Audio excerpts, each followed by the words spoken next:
Кыргызстан мусулмандарынын дин башкармасы Кыргыз Республикасынын аймагындагы ислам дининин тутунган жарандарды, ислам дини уюмдарды, коомдорду, мечиттерди, дини окуу жайларды жана башка ислам түзүмдөрдү бириктирген жетектөөчү дини уюм. КМДБнын эсептик жана мамлекеттик каттоодон өткөн учурдан тартып коммерциялык эмес юридикалык жак болуп эсептелет жана өз алдынча мүлккө, баланска, сомдук жана валюталык банктык эсепке ээ болот. Өз атынан мүлктүк жана мүлктүк эмес укуктарды алууга, жоопкерчилик тартууга, соттордо доогер жана жоопкер болуу укуктарына, ошондой эле өзүнө таандык иш кагазы бланкы, шарт белгилери бар мөөргө жана штампка ээ болот. КМДБнын максаттары: биринчи, Кыргыз Республикасынын кызыкчылыгын колдоо жана мамлекеттүүлүктү чындоо. Экинчи, Кыргыз Республикасында жашаган мусулмандардын диний, руханий муктаждыктарын жана талаптарын камсыз кылуу. Үчүнчү, ислам динин жайылтуу жана шариаттын көрсөтмөлөрүн аткаруу. Төртүнчү, коомдогу ынтымакты жана биримдикти сактоо.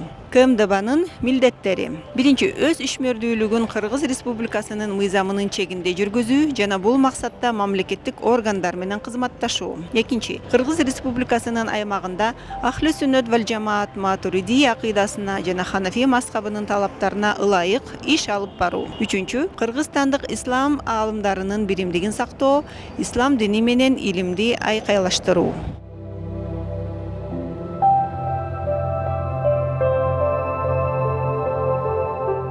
Окутат, Кур'ан үйрөтөт. Ушу мусулманга керектүүнү баарын үйрөтөт да. Мусулмандар маселелерин чечип берет. Рахмат. Биздин диний экстремизм боюнча эле нукка салуу боюнча эле болуш керек менимче. Чет жерде жанагы көбүнчө айтылып атпайбы? Же жанагы канча эме бөлөт го муунга. Ошонун жаман жак жагына эмес, жакшы жагына тартканга эле милдеттүү болуш керек. Чоң рахмат. Эми Кыргызстан мусулман дин башкармалыгы абдан керектүү нерсе. Бул биздин диндин тазалыгын көзөмөлдөп, тазалыгын сактап туруучу баш айтканда Кандай иш-чараларды аткарат? иш-чаралар эми көп да. Бу жерде кажыаттарга бөлүнөт, райондук эмелерге бөлүнөт. Ошо кылып жаткан иштери ошо көзөмөлдөп турат. Чоң рахмат. Мусулман дин башкармалыгы Муфтият. муфтиятын менин оюмча жанакы бардык 7 областтагы мечиттердин бир калыпка келтирүү, бир тартипке келтирүү деп ойлойм. Анткени кээ бир биз көрбөгөн алыскы айылдарда, башка жерлерге аларда тартип жок. Мисалы эме жагынан ошолорду ойлойм бир кагаз жүзүндө тартипке алыш керек. Жанакындай нике кыйылгандагы тууралуу дагы ошону ойлойм. Бир нерсе болсо эле башка дин жолундагы эмес адамдар же динге жакын эмес адамдар ошо жана ажырашууларды сразу эле ошол нике кыйганга эле такап коюшат да, баардыгына эме молдолор күнөөлүү депчи. Бирок негизинде ал күнөөлөө эмес, бирок ошондой абалга калтырбаш үчүн мен ойлойм бир эметип коюш керек деп, бир кагаз жүзүндө нике кыйылган ошондой кагаздарды берип, никеси кыйылды деген, как нике китебин алгандай сыяктуу. Анан жанакы дагы бир башка медреселерди дагы контролго алыш керек деп ойлойм. Себеби кээ бир медреселер башка багытта кетет деген имиштерди көп угабыз. Ошолорду ойлойм, булар атайын муфтияты сертификат берип турса, элдер коркпой ошол балдарын ошол элерге тапшырса деген, ошондой милдеттери кылса деп ойлойм да. Чоң рахмат.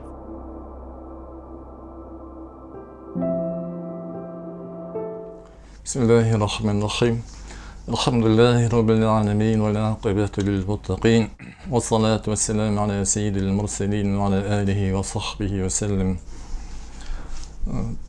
Bugün bizim sababımız Müslümandardın mamleketті өнүктүрүүдө болгон салымы ролу тууралуу болмокчу. Баарыбызга белгилүү, Аллах Таала адамды бул коомдук макулук кылып жараткан. Ошондуктан адам баласынын тарыхына карап барсак, эзелтен бери эле топ болуп коомдошуп жашап келген. Башкача айтканда тарыхтын этаптары боюнча карасак, башында уруулар болуп кетсе, кийин уруулар бирип, хандыктарга биригип, хандыктар кийин империя, чоң империя, державалар, мамлекетке биригип, ошентип жашап келген. Бул мындай болуп жашашынын себеби Аллах Таала муну адамды ошо мамлекеттик коомдук макулук кылып жараткан. Ал жеке жашабастан топтошуп, коомдошуп жашоо бул адам затынын табияты талап кылган нерсе. Экинчи жагынан алганда адамзаттын цивилизациясынын өнүгүшү, маданиятынын өнүгүшүнө карасак дагы бул мамлекеттүүлүк, коомдошуучулук ошол жогорку акыл эстин, аң сезимдин көрсөткүчү экенин көрөбүз. Башкача баардык цивилизация ошол коомдошуп, мамлекеттешип жашоонун негизинде ишке ашкандыктан бул жогорку акыл эс, аң сезимдүүлүктүн көрсөткүчү катары көрүүгө болот. Ушунун баары келип, демек мамлекеттүүлүк деген адамдын табиятынын bir muhtaçlık ekenligi. Başkaça aytganda mamleketçilik bul Allah Taala'nın sebebi mamleketçilik Allah Taala'nın mizamlarının biri. Ulu Kur'an'da aytılgандай "Estağfirullah, sunnatullahi ve len tecide li sunnatillahi tabdila" degan ayet var. Allah'ın mizamın almaştıralçı sizler başka nese taба албайсыңар деген ayet var. Bu mamleketçilik bu adamdın mizamı, Allah Taala'nın mizamı. Şu mizamdan biz sırt bola albayız. Mamleketçilikten sırt, mamleketçilikten sırt bola albayız. Allah Taala'nın mizamı bolsa bu mizamı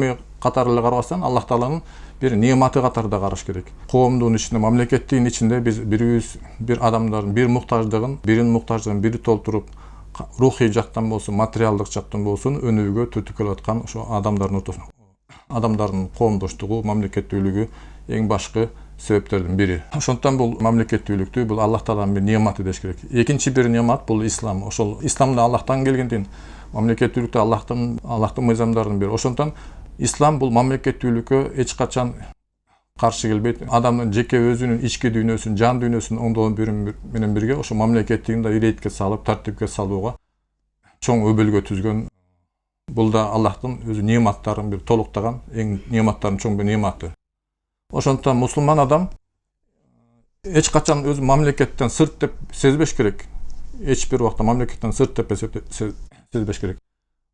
Мүмкүн болушунча мамлекетке колдон келишинче пайдалуу болгонго, коомго, мамлекетке пайдалуу болгонго, мүмкүн болсо өзүнүн салымын кошконго аракет кылуусу керек. Биз киришүү бөлүмүндө айткан мусулман адам, момун адам эч качан өз мамлекеттен сырт деп эсептебеш керек. Мамлекетти bir Аллахтын нематы деп билиш керек. Ошондой эле динди да Аллахтын bir нематы деп билиш керек.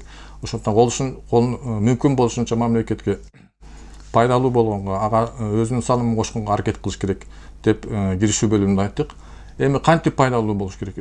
Пайдалуу болуш керек деген маселе бул биринчи өзүнүн жарандык милдеттерин аткаруу.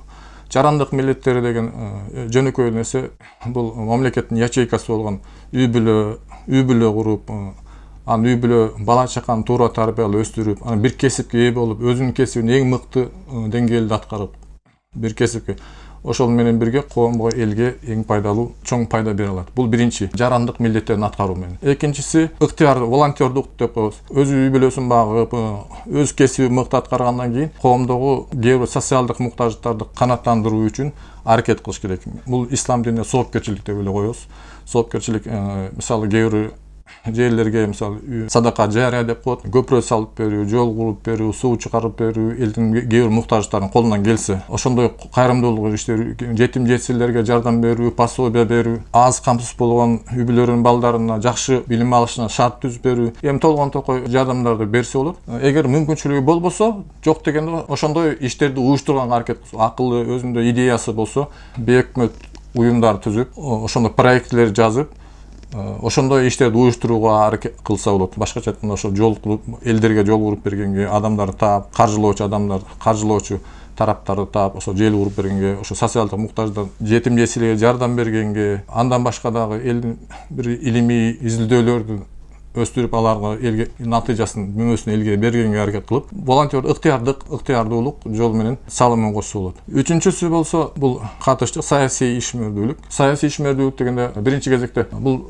саясий партиялардан эле башталат. Саясий партиялардын пикирлерин талдап чыгып, программасын, идеяларын, тие буларын талдап, ким кандай иштеп атат, ошолорго жакшы көңүл буруп, ошолорду туура тандоо, элге керектүү нерселерди тандоо, алданбай, анализдеп, туура баа берип, туура тандоо, бул дагы бул саясий ишмердүүлүктүн эң биринчи кадамдары болот. Өзүнүн да мүмкүнчүлүгү болсо, өлкөдө болуп жаткан чийки мыйзамдар болсо, чийки мыйзамдар көрүп алса, аны толуктап, кантип оңдоп түзөө, реформалоого көзү жетсе, контролдоп, ошо мыйзамдын аткарылып аткан, контролдоп аткан нерселерди контролдойм десе, саясий процессте, саясий партияларга кошулуп дагы өз идеяларын ушул жол менен элге жакшы өздөрүнүн мамлекеттин өнүгүүсүндө, чыңдалуусуна өз салымын кошсо болот. мамлекет. Андан сырткары ар кандай саясий чечимдердин туура эместигин боюнча өз позициясын билдирип, мисалы жакында уран маселеси боюнча секилдүү уран маселеси боюнча узучу болду. Ал жерден уран өндүрөбүз деп элдер каршы чыкты. Бир тобу каршы чыкты, кээ бирлер колдогондор да болду. Бул экологияны бузат, тигини бузат. Ошол сыяктуу маселелерге да өз позициясын билдирип, саясий чечимдерге. Андан сырткары кээ бир соттордо да ар кандай нерсе болот. Соттордо туура эмес сот бирөөдү таптагы күнөөсүз соттолса, башка нерсе кээ бир адамдардын укугун коргошуп, ушундай жолдор менен да өзүнүн саясий активдүүлүгүн көрсөтүп, бул жагынан дагы коомго, элге пайдалуу болсо болот. Мамлекеттин өнүктүрүүсүнө. Төртүнчүсү маалыматты катыш деп. Бүгүнкү күндө бул эң актуалдуу проблема, эң актуалдуу маселелердин бири болуп калды. Мурунку замандарда маалымат жалаңа СМИ деп коебуз. Массалык маалымат каражаттары гана толтуруп, элге ой пикирди бир гана массалык маалымат каражаттары гана түзүп келген. Бүгүнкү күндө социалдык бул заманыбызда социалдык сеттер ачылгандан бери массалык маалымат каражаттары караганда, ошо социалдык сеттер ушу маалымат каражаттарынын эң чоң орун ээлеп калды. Бүгүнкү күндө Facebooktун таасири көптөгөн радио, тележурналдар, газеталар караганда бир топ күчтүү. Ошол Facebook'та пикирлерди элдер биринчи кезекте Facebook окуп, баары Facebook'тан пикир алып, мамлекеттик, коомдук пикир ошо Facebook'тан көбүрөөк түзүлө баштады. Ошондон бул ар бир адамга өзүнүн көз карашын башка элдерге сунуштап, өзү менен пикирлештери менен топтошуп, элге туура маалыматтык майданда дагы өзү каалаган туура мамлекеттин өнүгүүсүнө, жакшы оңолуусуна багытталган туура көз караштарды таратууга мүмкүнчүлүк түзүлдү.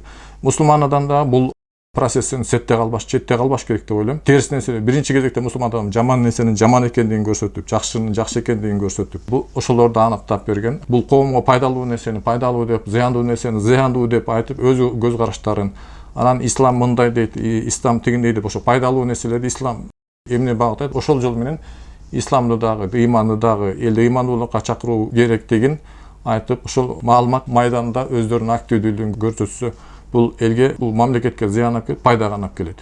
Бул жеке адамдардын кошкон салымы, эми коомдук диний уюмдардын мамлекеттин өнүгүүсүнө болгон ролу деген маселе.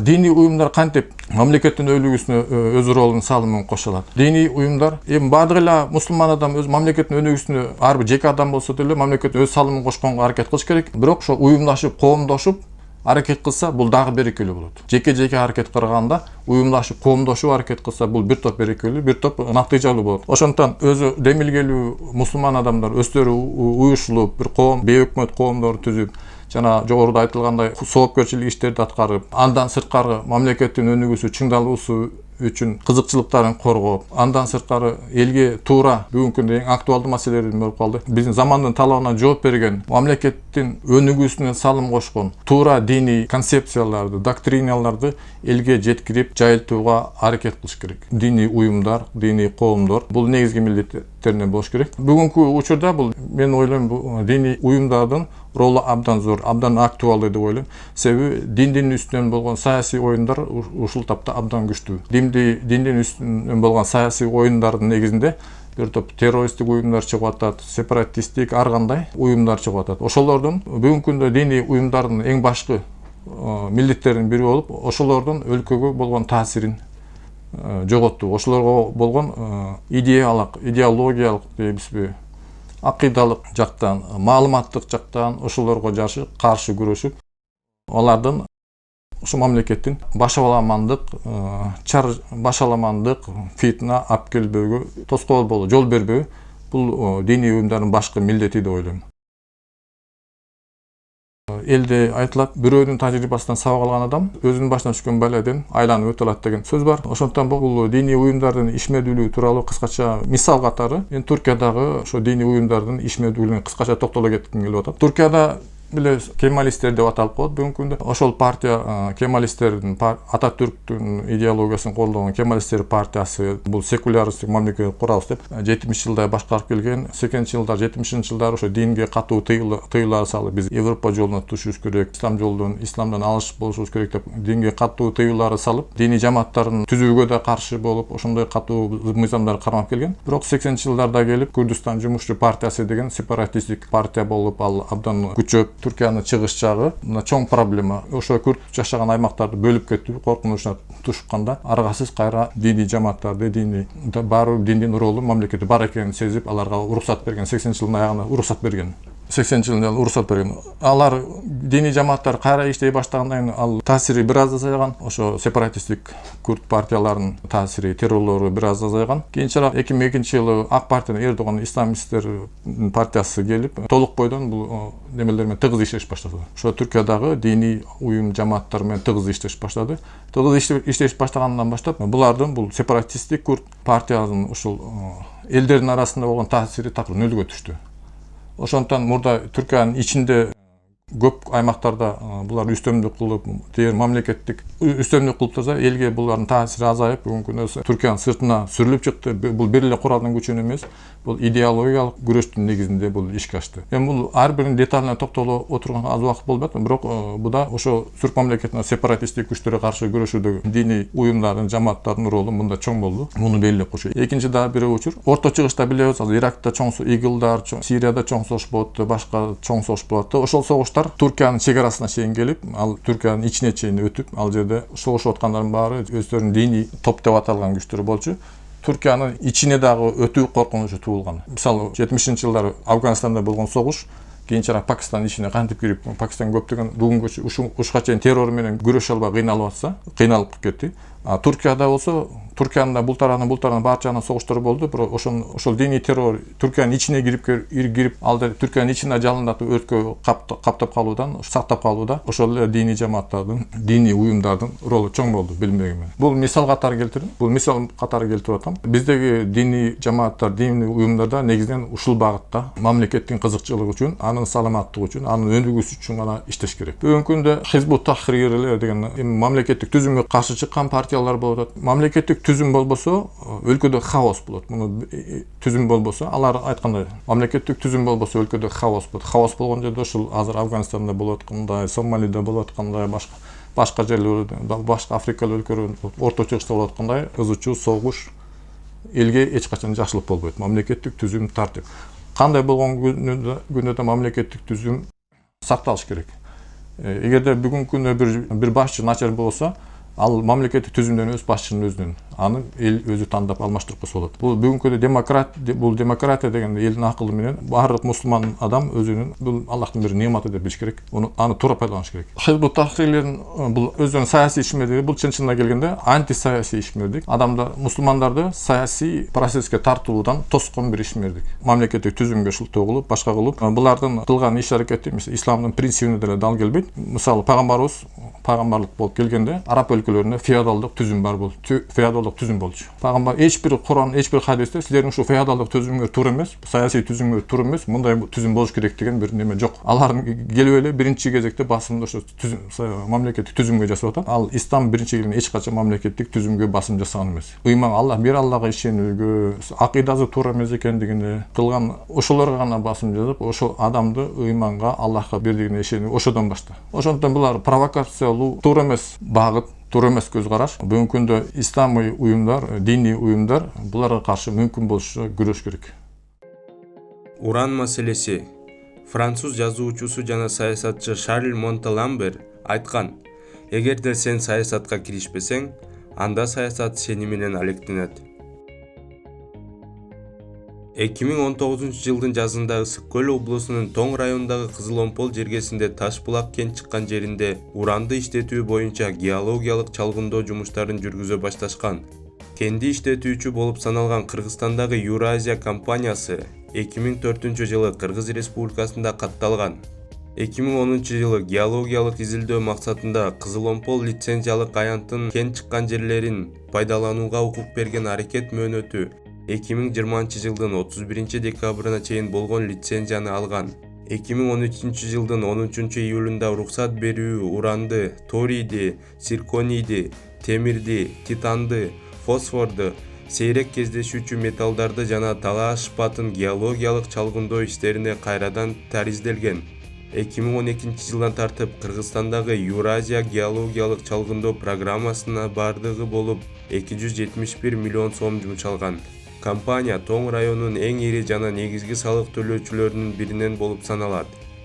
Кенди иштетүү артыкчылыктуу участогу болуп, геологиялык чалгындоо иштери жүргүзүлгөн Таш булак чачылма кени саналат. Таш булактын уран кени азыркы учурда Сырьёнун жоктугунан улам токтоп турган Кара Балта тоо кен комбинатын иштетүү үчүн Сырьёнун негизги жергиликтүү булагы болуп эсептелинет. Уран кенинде кеминде 250, а КБДКда 450 жумушчу орунун түзүү пландаштырылган. Компания уран кенинде мамлекеттик органдардан алынган уруксат берүүчү документтерге лицензияга ылайык иш жүргүзүп жаткан. Компания 2010-жылы эле мамлекеттик лицензияны алуу менен чалгындоо иштерин жүргүзгөн. Кыргызстандагы Юразия компаниясы басма сөз жыйынында кенди иштетүүдө курчап турган чөйрө жана тирүү организмдер жабыркабай тургандыгына ишендиришти. Компания иштеп жаткан мезгилде радиациялык фон жогорулаган эмес. Уранды казып алуунун коопсуз технологиясы колдонулат. Бул болсо экология жана жергиликтүү жашоочулар үчүн тобокелдиктерди алып келбейт. Эгерде биз иштей баштасак, анда уранды темир жол аркылуу жылчыксыз жабылган контейнерлерде ташыйбыз. Кудай сактасын, албетте, эгерде бир нерсе болуп, вагондар оодарылып кетип, контейнерлер ачылып, кумдар төгүлүп калса, аларды кадимки күрөк менен эле чогултуп алса болот. Бул төгүүлөр менен жерге сиңип кетүү менен чүй өрөөнүн же башка жерлерди булганууга алып келүүчү суюктук эмес. Биз азыркы учурда бүткүл дүйнөдө колдонулуп жаткан эң бир коопсуз, химиясыз, жардыруусуз, калдыктарды сактоочу жайсыз технологияны тандап алдык. Биз жөн гана территорияны тазалайбыз. Ал жерде жакшырып, түшүмдү көп берүүчү жерге айланат. Биз ал жерлерге зарыл болсо бак тигебиз. Жайытты көп ирет жакшыртабыз. Азыр болсо бул жерлер кунарсыз таштак жайыт, деп билдирди компаниянын өкүлү. 2019-жылдын апрелинде жарандык активисттер республикада уран кендерин иштетүүгө тыюу салуу талабы менен нааразычылык акцияларына чыгышты. Жергиликтүү жашоочулар уранды иштетүү аймактын экологиясына жана анын жашоочуларынын ден соолуктарына терс таасирин тийгизиши мүмкүн экендигин чочулоолорун билдиришти.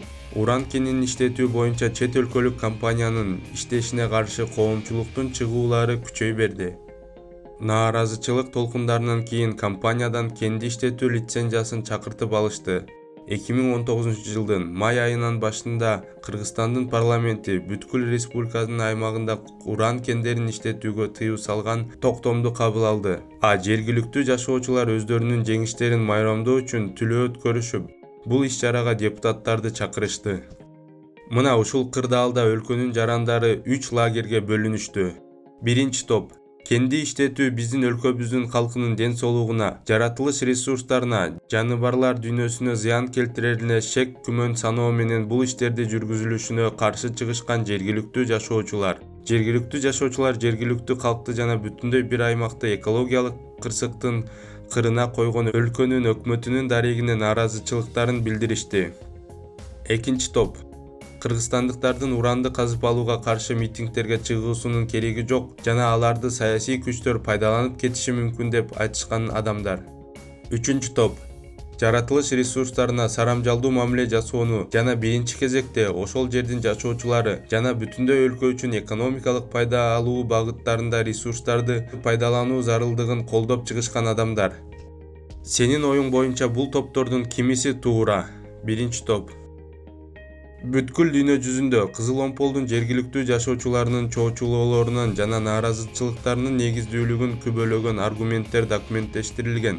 Бул аргументтердин арасында калкка жана бүтүндөй алганда экологияга келтирилүүчү көп сандаган тобокелдиктер жана коркунучтар тууралуу күбөлүктөр, анын ичинде Фернальд, Агая, Нью-Мексико, Шимпрок, Нью-Мексико штаты, Жарханд, Индия, Испания, Моава, Юта, Йоханнесбург, Түштүк Африка, Португалияда уранды иштетүү боюнча заводдорго, шахталарга, калдык сактоочу жайларга жана кендерге жакын жерлерде жашашкан калктын ден соолуктарын изилдөөлөрдүн маалыматтары да бар. Урандын калктын жана ишканалардын кызматкерлеринин, шахтёрлордун, жабдуулардын операторлорунун жана башка ден соолуктарына келтирүүчү зыяндары. Жашоочуларда лейкоциттердин төмөндөшү жана систологиялык артериалдык басымдын өзгөрүлүшү, бөйрөк жана диабет ооруларынын көбөйүшү, уран калдыктары сакталуучу жайлар менен жанаша жашашкан энелердин тубаса майып төрөлгөндөрдүн көбөйүшү, ашыкча бузулуулар жана рак, лейкемиянын, өпкөнүн жана бөйрөктүн рак оорусунун өсүшү, өпкө жана кекиртек бутактарынын рак шишигинин жогорку тобокелчилиги, дем алуунун оорулары, уранды казып алуунун каралбай калган участкасы менен жанаша жашашкан жашоочулардын ДНКларынын бир топ бузулушу. Уранды иштетүүдөгү экологияга келтирилүүчү зыян. Минералдык сырьёнун казып алуунун жана анын байытуунун салттуу ыкмалары калдыктардын көп көлөмдө болушу менен мүнөздөлөт. Кен байытуучу фабрикалардын калдыктары жана агып чыгуучу суулары жана шахталардан чыккан суулар биосферанын бардык компоненттеринде бузууларды жана терс натыйжаларды алып келет. Аба жана суу бассейндери булганат. Анын натыйжасында жер ресурстарынын кери кетет. Флоранын жана фаунанын көптөгөн түрлөрү жоголот. Курчап турган жаратылыш чөйрөсүнө жана адамга таасир тийгизүүчү негизги экологиялык проблемалар жана жагдайлар. Жер астындагы суулардын радиоактивдүү заттар менен булгануусун тобокелдиктери, атмосфералык абанын радиоактивдүү чаңдар жана коркунучтуу химиялык газдар менен булганышы, жер кыртышынын эрозиясы жана жердин керинин кетиши, флоранын жана фаунанын өлүп жок болуусу, коркунучтуу мутациясы, калдык сактоочу жайлардын түзүлүшү, алар биздин келечектеги муундарыбыз жана жаратылыш үчүн белгилүү бир убакыт өткөндө жарылуучу мина болуп саналат. Улуттук мыйзамдар бузулат. Биринчи, Ысык көл ойдуңу дүйнөлүк масштабда өзүнүн жаратылыш шарттары жана рекреациялык баалуулуктары боюнча уникалдуу биосфералык территория болуп саналат. Уранды иштетүү өлкөдө кабыл алынган мыйзамдарды олуттуу бузуу катары эсептелинет. 1999 жылдын 9-июнундагы номер 48 Кыргыз Республикасынын биосфералык аймактары жөнүндө Кыргыз Республикасынын мыйзамына ылайык бул жерде геологиялык чалгындоо иштерин жүргүзүүгө жана пайдалуу кендерди иштетүүгө тыюу салынат. 2009 жылдын 11-июнундагы Ысык көл экологиялык экономикалык системасын туруктуу өнүктүрүү жөнүндө Кыргыз Республикасынын мыйзамына ылайык экологиялык экономикалык система аймагында радиоактивдүү заттардын чыгуулары менен байланышкан чарбалык ишмердүүлүктөргө тыюу салынат. Казакстандын мисалында экономикалык пайда алуу божомолдорунун жаңылыштыгы. Казакстан уранды сатуудан акча иштеп табат. Казакстан уранды өндүрүүнүн активдүү түрдө көбөйткөн. Эгерде 2005 жылы дүйнө жүзүндө бардыгы болуп дээрлик 42.000 тонна уран өндүрүлсө, 2015 жылы 60.000 тоннага жакынды түзгөн. Иш жүзүндө ушул бүткүл 1,5 эсе өсүш Казакстан тарабынан камсыздалган.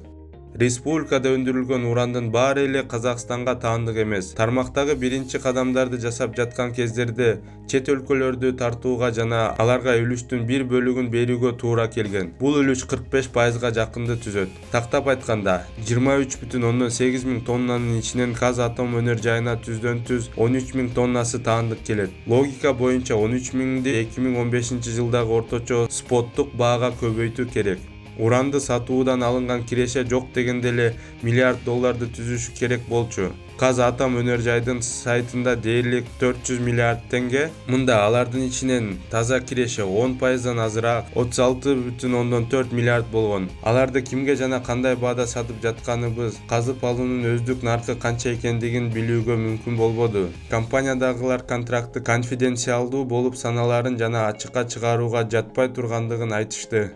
Экинчи группа кийлигишпөө жана бийликтин чечимдерине каршы чыгуудан коркуу позициясы көп учурда авторитардык режимдерде калыптанган көндүм болуп саналат. Демократиялык мамлекеттин жараны болуп туруп, дал эл өлкөдөгү бийликтин булагы башкаруучулар эл өзүнүн түздөн-түз башкаруу жүргүзүү укуктарын өткөрүп берген жарандар экендигин түшүнүү маанилүү болуп саналат.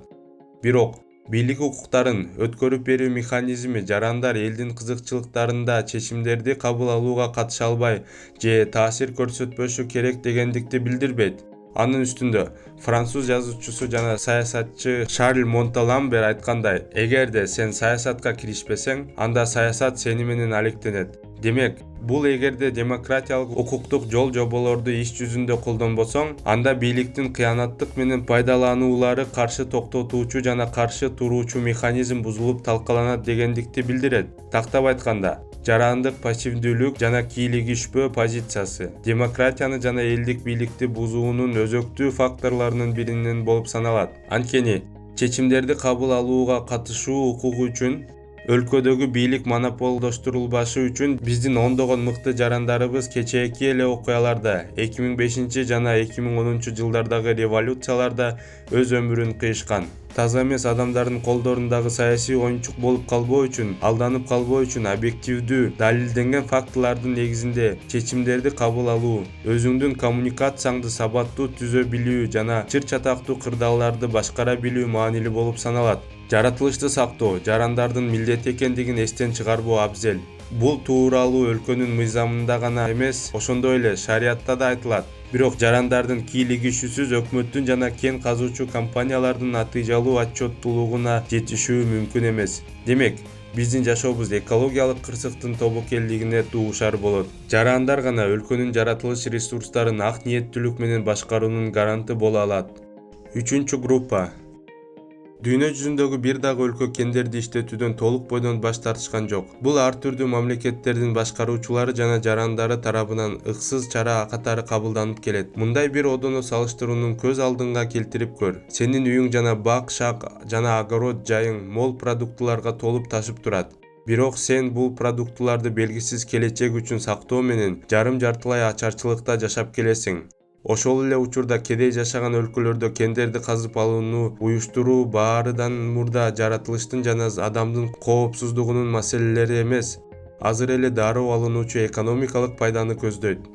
Заманбап технологияларды колдонуу, коопсуздуктун сакталышына жасалган катуу көзөмөл экологиялык кырсыктарга жол бербөөгө мүмкүндүк берет жана ошол эле учурда мамлекетти жана коомдун өнүктүрүү үчүн экономикалык жактан өнүгүү мүмкүнчүлүгүн берет. Дүйнөлүк тажрыйба көрсөткөндөй, мамлекет жана эл уранды иштетүүдөн жакшы пайда алып жатышкан өлкөлөр да аз эмес. Жергиликтүү жашоочулар үчүн жумушчу орундары камсыз кылынган. Кенди иштетүүдөн түшкөн кирешеден индустриалдык заводдор, фабрикалар жана социалдык мектептер, ооруканалар, маданий мекемелер жана башка инфраструктуралар өнүгүүдө.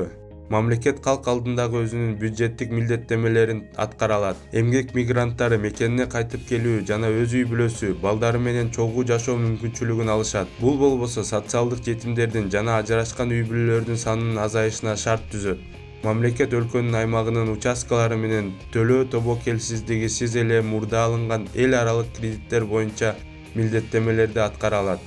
Кыргыз Республикасында кендерди иштетүү маселесинде өлкөдө 200дөн ашык кен чыккан жерлер, анын ичинде 49 активдүү уран торий кендери бар экендигин, аларда уран геологиялык чалгындоочулардын 18 компаниясы иштээрин, алар бул кендерге 1,1 миллиардтан 4,5 миллиард долларга чейин түз инвестицияларды салышкандыктарын эсепке алуу менен кароо зарыл.